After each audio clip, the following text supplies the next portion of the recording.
இயேசு கிறிஸ்துவின் இனிதான நாமத்தில் இன்றைய ஆவிக்குரிய சிந்தனைக்கு உங்களை அன்புடன் வரவேற்கின்றோம். இப்போதும் ஒரு பாடலுக்கு பின்பு உங்கள் சிந்தையை தெளிவிக்கும் ஆவிக்குரிய செய்தியை கேட்கலாம். உள்ளமுதிக்கும் உறுதி அளிக்கும் கள்ளம் கபடெல்லாம் அகற்றும். உள்ளமுதிக்கும் உறுதி அளிக்கும் கள்ளம் கபடெல்லாம் அகற்றும். கடிந்து கொள்ளும் கரைகள் போக்கும் கனமடைய வழி நடத்தும். கடிந்து கொள்ளும் கரைகள் போக்கும் கனமடைய வழி நடத்தும். சத்திய வேதம் பக்தரின் கீதம் சுத்தர்கள் போற்றும் பாதையின் தீபம் உத்தம மார்க்கம் காட்டும். சத்திய வேதம் எத்தனை துன்பம் துயரம் வந்தும் பக்தனை தேற்றிடும் மோஷகம். எத்தனை துன்பம் துயரம் வந்தும் பக்தனை தேற்றிடும் மோஷகம். சத்திய வேதம். ஆண்டவர் இரட்சகருமாக இயேசுவின் இனிதான நாமத்தில் உங்களை வாழ்த்துகிறேன். நம்முடைய ஆவிக்குரிய சிந்தனைக்காக சங்கீதம் 138:2 நான் வாசிக்கிறேன். உமது பரிசுத்த ஆலயத்திற்கு நேராக நான் பணிந்து உமது கிருபை நிமித்தமும் உமது உண்மை நிமித்தமும் உமது நாமத்தை துதிப்பேன். உமது சகல பிரஸ்தாபத்தை பார்க்கிலும் உமது வார்த்தையை நீர் மகிமைப்படுத்தியிருக்கிறேன். ஆண்டவர் சகல பிரஸ்தாபத்தை காட்டிலும் நம்முடைய வார்த்தைக்கு முக்கியத்துவம் கொடுக்கிறார், மகிமைப்படுத்தியிருக்கிறாராம். வானமும் பூமி ஒளிந்து போனால் கூட ஆண்டவருடைய வார்த்தை ஒளிந்து போகாதாம். அது ஜீவனுள்ள வார்த்தை. புதிய ஏற்பாட்டு காலத்தில் பார்க்கும் பொழுது இயேசுவை தேடி ஒரு 100க்கு அதிபதி வருகிறார். வந்து இயேசுவே, என் வேலைக்காரன் வியாதியா இருக்கிறான், அவனுக்கு சுகமாக்க வேண்டும் என்று சொல்லும் பொழுது இயேசு சொல்கிறான், நான் வந்து அவனை சுகமாக்குகிறேன். அதற்கு அந்த 100க்கு அதிபதி சொல்கிறான், நீர் அவ்வளவு தூரம் வர வேண்டிய அவசியமில்லை, நானும் அதற்கு பாத்திரவான் அல்ல. நீர் ஒரு வார்த்தை சொன்னால் போதும், என் வேலைக்காரன் சுகம் ஆவான் சொல்லும் போது இயேசுவை பிரமித்து போய்விடுகிறார். அவருடைய விசுவாசத்தை பாராட்டுகிறார். வார்த்தையின்படியே வேலைக்காரனுக்கு சுகம் உண்டாவதாக சொல்லும்போது அதே நேரத்திலே தூரத்தில் இருந்த வேலைக்காரன் சுகத்தை பெற்றுக் கொள்கிறான். ஆண்டவர் தம்முடைய வார்த்தையை அனுப்பி சிருஷ்டித்திருக்கிறார். வார்த்தையை வசனத்தை அனுப்பி சுகமாக்குகிறார், காரியங்களை உருவாக்குகிறார். சொல்லிக்கொண்டே போகலாம். ஏனென்றால் ஆண்டவருடைய வார்த்தையில் அவ்வளவு வல்லமை உண்டு. அந்த வார்த்தைகளை நாம் இன்று எவ்விதமாய் பயன்படுத்துகிறோம்? அந்த வார்த்தையினால் நிரம்பி இருக்கிறோமா? ஆண்டவருடைய வார்த்தையை நேசிக்கிறோமா?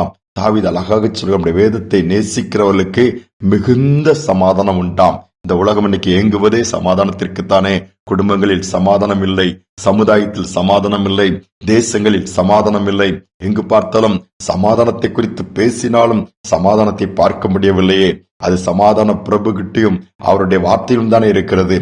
இந்த நாட்கள்ல அவருடைய வார்த்தையினால் நிரம்பி இருப்போம். அவருடைய வார்த்தையை விசுவாசிப்போம். நிச்சயமாகவே அது காரியங்களை செய்யும். பிரேசில் என்கிற நாட்டில் குறிப்பிட்ட பகுதியில அண்டோனியா கார்லோஸ் என்கிற ஒரு மனுஷன் ஒரு குறிப்பிட்ட ஊருக்கு போக காத்துட்டு இருக்கிறாரு. வாகனம் கிடைக்கல. அப்போ அவர் டென்ஷன் ஆயிட்டு என்னடா பண்ணு போராடி இருக்கும்போது ஒரு லாரி வருகிறது. அதை மறைக்கிறார். லாரியும் நிற்கிறது. அதில் ஏறிக்கொண்டார்.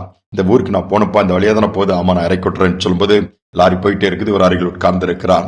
அந்த லாரியை ஓட்டுகிற ஒரு மனிதன் ஒரு கிறிஸ்தவர், இயேசுவை அறிந்தவர்.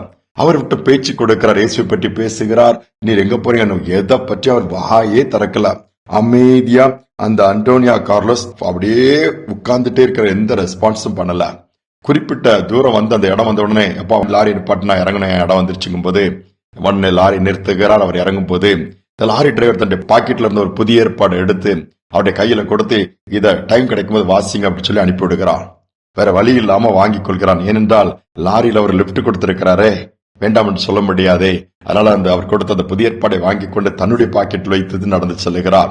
அது காட்டின் வழியா கொஞ்சம் நடந்து போகும்போது இவரால் அடுத்து நடக்க முடியவில்லை. ஒரே குழப்பம், பதட்டம். யாரோ சட்டையை பிடிச்சு பின்னால இருந்து எடுத்த மாதிரி இருந்து திரும்பி பார்த்தா யாருமே இல்ல.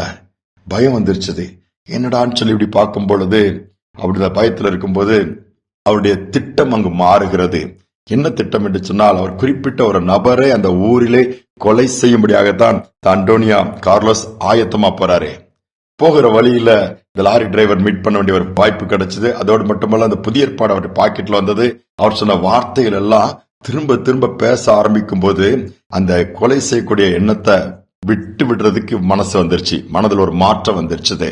மாற்றம் வந்த உடனே தன்னுடைய திட்டத்தை அப்படியே விட்டுட்டு தூக்கி போட்டுட்டு ஆயுதங்களை போட்டுட்டு திரும்பிட்டார் ஊருக்கு. சில மாதங்கள் கழித்து ஒரு ஆலயத்திற்கு போகிறார். இந்த லாரி டிரைவர் அங்க வர்றாரு. வந்த உடனே உங்களை எங்கேயோ பார்த்த மாதிரி இருக்கு சொல்லும் போது, அப்பொழுதுதான் இந்த அண்டோனியா கார்லோஸ் சொல்றாரு, உங்க லாரியில் நான் ஒரு நாள் வந்த ஞாபகம் இருக்குதா? ஆமா வந்தீங்க. அப்போ என்ன நான் புதிய ஏற்பாடு கொடுத்த சந்தோஷமா வாங்கல, எவ்வளவு பேசாம அமைதியா இருக்கும்போது அந்த அண்டோனியா கார்லோஸ் அந்த லாரி டிரைவரை பார்த்து அன்னைக்கு நான் ஏன் பேசாம இருந்தேன் தெரியுமா? நான் ஒருவனை கொலை செய்யும்படியா வெறியில போயிட்டு இருந்தேன். அதனாலதான் நீங்க பேசுறது கேட்டதே மண்டையில ஏறல. அந்த வெறியில போய் நாங்க போய் அவனை கொலை பண்ணணும்னா நீ கொடுத்த அந்த புதிய ஏற்பாடு அதில் உள்ள வார்த்தை என்னால் அந்த காரியத்தை செய்ய விடாமல் தடுத்தது. ஒருவேளை அன்று உன்னை நான் சந்திக்காவிட்டால், இந்த வார்த்தையை நான் பெற்றுக்கொள்ளாவிட்டால் ஒரு கொலைகாரனாய் மாறியிருப்பேன். ஒரு உயிரும் கொல்லப்பட்டிருக்கும். நானும் பரலோகத்திற்கு போகக்கூடிய பாக்கியத்தை இழந்திருப்பேன். பாவியாக கொலைகாரனா ஜெயிலுக்கு போயிருப்பேன் சொல்லி அவரு ஆச்சரியப்பட்டார். அந்த இயேசுவை நான் ஏத்திட்டேன், அந்த ஆண்டவரை மாற்றினார் சொல்லி 2 பேரும் சந்தோஷமா ஆலயத்திற்குள் போய் ஆண்டவரை மகிமைப்படுத்தினார்களாம். யோசித்து பாருங்களா, ஆண்டோட வார்த்தையில எவ்வளவு வல்லமை இருக்குது. சூழ்நிலைகளை மாற்றும், ஏன் மனிதனுடைய மனநிலையை மாற்றி கொடூரமானவர்களை கூட, கொலை செய்ய போகிறவர்களை கூட தடுத்து நிறுத்தி ஆண்டோடைய சமூகத்துக்கு நேரா திருப்பிறோம். இதான் ஆண்டோடைய வார்த்தை செய்யும். நீ தாழ்த்தி ஆண்டவர்களை ஒப்பு கொடுப்போம், நம்மை நடத்துவாரு, நம்முடைய சுபாவங்களை மாற்றுவாரு. அவருடைய வார்த்தை உயிர்ப்பிக்கும், அற்புதங்களை செய்யும், அதிசயங்களை செய்யும். ஜெபிப்போம். எங்கள் அன்பின் தகப்பனே, இந்த நாள் நம்முடைய சமூகத்துல தாழ்த்தி வந்து நிற்கிறோப்பா. எங்களுக்காக நீர் கல்வாரி சிலுவையில் அடிக்கப்பட்டீர், எங்களுக்காக ஜீவனை கொடுத்தீர், எங்களுக்காக உயிரோடு எழுந்து இன்றும் பரிந்து பேசிக் கொண்டிருக்கிறீர். ஒரு வார்த்தையை வேதாகமத்தைகள் எழுதி கொடுத்திருக்கிறீங்கப்பா. அது எல்லா ஜனங்களுக்கும் ஆறுதல் கொடுக்கக்கூடியதப்பா. அதிலே நடந்தவைகள், நடக்கிறவைகள், நடக்க போகிறவை எல்லாம் எழுதி கொடுத்திருக்கிறேன். ஆறுதலற்று சமாதானமற்று புலம்புகிற பிள்ளைகளுக்கு இந்த வார்த்தை எவ்வளவு ஆறுதலாக இருக்கிறது. அதோடு மட்டுமல்ல, பேதையை கூட அது ஞானியாய் மாற்றிவிடும் சொல்லப்படுகிற இந்த வார்த்தையை நாங்கள் நேசிக்க, இந்த வார்த்தையை பற்றிக்கொள்ள, இந்த வார்த்தைக்கு முக்கியத்துவம் கொடுத்து அதை விசுவாசிக்க நீர் எங்களுக்கு உதவி செய்வீராக. பலவீனமா இருக்கிற பிள்ளைகளுடைய கூடாரத்துக்குள் வார்த்தை பிரவேசிக்கட்டும். துக்கத்தோடு இருக்கிற பிள்ளைகளுடைய இருதயத்துக்குள் வார்த்தை பிரவேசிக்கட்டும்.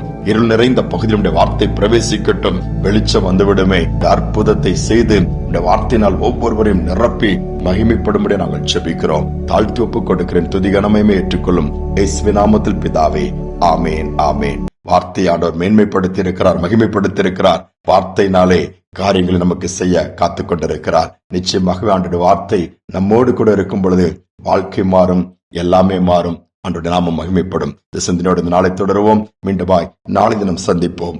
நம்பிக்கை தேவனே, நன்மைகள் அளிப்பவர். நம்பிக்கை தேவனே, நன்மைகள் அளிப்பவர். வார்த்தையை அனுப்பியே மகிமைப்படுத்துவார். வார்த்தையை அனுப்பியே மகிமைப்படுத்துவார். ஜெயம் கொடுக்கும் தேவனுக்கு கோடி கோடி ஸ்தோத்திரம். வாழ்வளிக்கும் இயேசு ராஜாவுக்கு வாழ்நாளெல்லாம் ஸ்தோத்திரம்.